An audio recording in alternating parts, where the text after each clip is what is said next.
बच्चों class 7th की science की क्लास में आप सभी का एक बार फिर से स्वागत है बच्चों। और हमने स्टार्ट कर दिया था चैप्टर नंबर 3 पदार्थ की संरचना एवं प्रकृति। बच्चों इसके पहले वाली वीडियो क्लासेस में हम लोगों ने पदार्थ की अवस्थाओं के बारे में जान लिया है। पदार्थ किन चीज़ों से मिलकर बना होता है, तो पदार्थ अणुओं और परमाणुओं से मिलकर बना होता है। अणु क्या है, परमाणु क्या है, ये भी हम जान चुके हैं, ठीक है। और पदार्थ की अवस्थाओं के बारे में भी हम चर्चा कर चुके हैं कि पदार्थ की कौन सी अवस्थाएँ होती हैं। ये सब बच्चों हम लोगों ने पढ़ लिया है पहले की वीडियो क्लास में। आपने अभी तक नहीं देखा है तो चैनल की प्लेलिस्ट पे जा करके देख सकते हैं। आज बच्चों हमें स्टार्ट करना है तत्व एवं यौगिक से। तो तत्व एवं यौगिक के बारे में आज हम जानेंगे कि किन्हें तत्व कहा जाता है, किन्हें यौगिक कहा जाता है।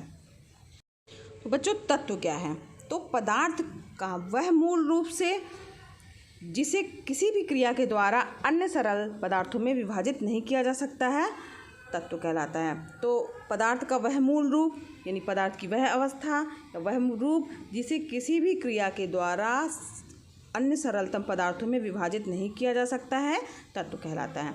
किसी तत्व में उपस्थित समस्त अणु या परमाणु समान गुणधर्म वाले होते हैं। तत्व में केवल एक ही परमाणु होते हैं। जैसे लोहा है तो ऐसा नहीं रहेगा कि उसमें तांबा भी मिला हो या कुछ भी, उसमें एक ही टाइप के जो है परमाणुओं से मिलकर के बना होगा। जो लोहा होगा उसमें सारे जो परमाणु होंगे वो लोहे के ही होंगे, तांबा, सोना, चांदी। हाँ, एक ही तत्व के दो या दो से अधिक परमाणु मिलकर उसी तत्व का एक अणु बनाते हैं, ठीक है। जैसे ऑक्सीजन, हाइड्रोजन, ये सब जो हैं वो कैसे बनते हैं, यानी दो या दो से अधिक परमाणु जो हैं वो आपस में मिल जाएंगे तो वो उसी तत्व का एक अणु बनाएंगे। कई बच्चों ऐसे तत्व भी होते हैं जिनका एक अणु उनके एक परमाणु से मिलकर के बना होता है। एक अणु एक ही परमाणु से मिलकर बना होता है, जैसे हीलियम हो गया, नियान हो गया। और या तो ये दोनों क्या है बच्चों, अक्रिय गैसें हैं।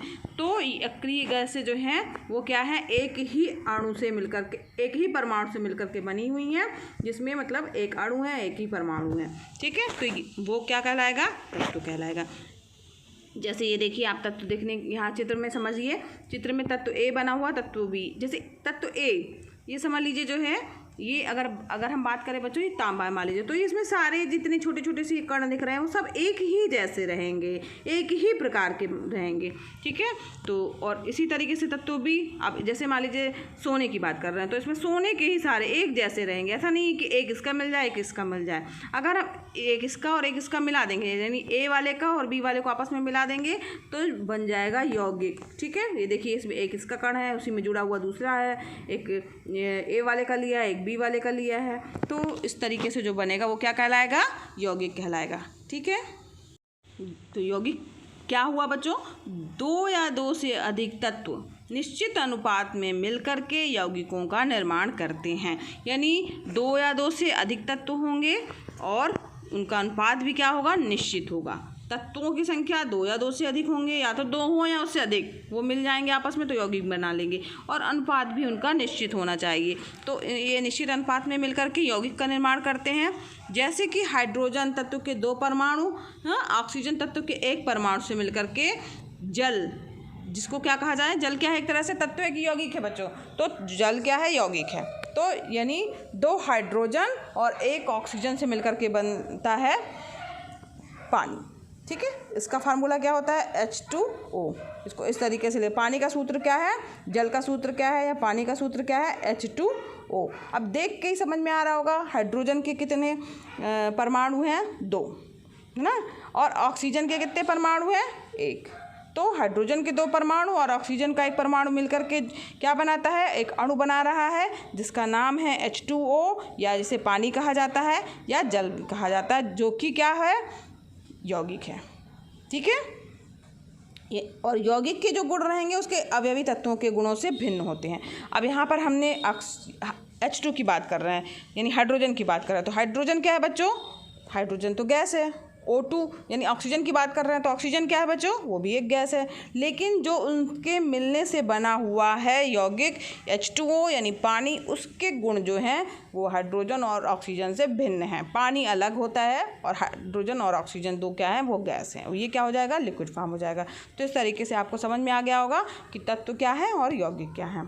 अब हम बात करते हैं बच्चों रसायन की भाषा, ठीक। अब यानी रसायन है, अगर हम बात कर रहे हैं केमिस्ट्री की, तो उसकी कोई ना कोई भाषा होगी, संकेत होगी। जैसे अगर हम गणित की बात करते हैं तो गणित में क्या है, आपने उसमें संकेत देखे होंगे, उसमें कुछ गणितीय चिन्हों का प्रयोग होता है, जैसे जोड़ना, घटाना, गुणा, भाग, है ना। तो इसके लिए हम कुछ ना कुछ गणितीय चिन्हों का प्रयोग करते हैं, छोटा है, बड़ा है, चूंकि, इसलिए, त्रिभुज, है ना। ये सब चीज़ें जो हैं हम गणितीय के लिए गणितीय चिन्हों का प्रयोग करते हैं गणित के लिए, ठीक है। इसी प्रकार से बराबर है, बराबर नहीं, इसके लिए इस टाइप का चिन्ह लगाते हैं। तो अब जब इन प्रतीकों का प्रयोग करते हैं तो इससे क्या होता है, क्यों हम इन प्रतीकों का प्रयोग करते हैं, ताकि विस्तृत रूप से लिखने में हमारा समय व स्थान जो है वो बच सके। और गणित में ही नहीं बल्कि बल्कि विज्ञान में भी जो है, स्पेशली जो है वो केमिस्ट्री में, या जिसको कहा जाता है हिंदी में रसायन विज्ञान, तो उसमें हम इसका प्रयोग करते हैं। और बच्चों, अब तक खोजे गए लगभग 118 तत्व एवं इनसे बने लाखों यौगिक खोजे जा चुके हैं। इसलिए रसायन विज्ञान में प्रतीकों का प्रयोग जो है वो बहुत ही महत्वपूर्ण हो गया है।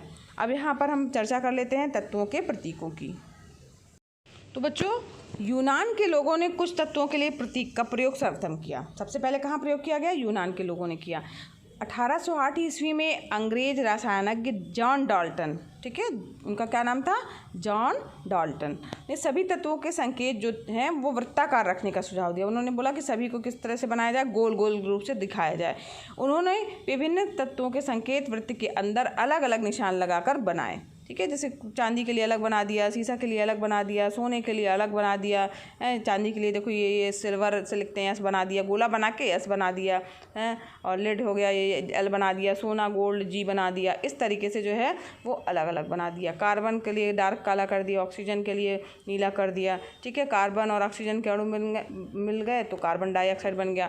और यानी कुल मिला के उन्होंने तत्वों को क्या सा बनाया, गोल गोल, सब दिख रहे हैं ना आपको, गोलाकार चिन्ह दिख रहे हैं, ठीक। तो इसके पश्चात जो है ये तो प्रस्तावित किए गए। तो इसके पश्चात भी एक वैज्ञानिक थे स्वीडन के, जे बर्जीलियस, ठीक है। उन्होंने यह सुझाव दिया कि तत्व के नाम का पहला अक्षर ही उसका प्रतीक मान लिया जाए। अब उस समय क्या हुआ बच्चों, वैज्ञानिक थे, उन्होंने उसका विरोध जो है इस सुझाव का किया। लेकिन 100 वर्ष के बाद उन्होंने इस सुझाव को सबकी मान्यता प्राप्त हो गई और प्रत्येक तत्व को अंग्रेजी वर्णमाला के 1 या 2 अक्षर से दर्शाया जाने लगा। अधिकांश तत्वों के रासायनिक नाम के पहले अक्षर को उसका प्रतीक माना गया। जितने भी थे ज़्यादातर उनके पहले अक्षर को ही उसका प्रतीक मान लिया गया। हाइड्रोजन के लिए क्या किया गया, हाइड्रोजन नाम जो है वो H से आ रहा है तो इसके लिए H मान लिया गया। सल्फर S मान लिया गया। ऑक्सीजन स्पेलिंग O से चालू होती है तो उसके लिए क्या मान लिया गया, O। कार्बन C से चालू हो रहा है तो C, ठीक है। तो इस तरीके से जो है अंग्रेजी नाम के पहले अक्षर को इसका क्या मान लिया गया बच्चों, प्रतीक मान लिया गया। एक ही अक्षर से नाम प्रारंभ होने वाले, अब जैसे एक ही अक्षर से प्रारंभ होने वाले हैं 2 या 2 से अधिक तत्वों के प्रतीक के लिए जो है निर्धारण के लिए क्या किया गया कि एक तत्व के लिए पहला अक्षर ही प्रतीक निर्धारित कर लिया गया और बाकी के लिए पहले अक्षर के साथ साथ एक और अक्षर जोड़कर उसका प्रतीक निर्धारित कर दिया गया।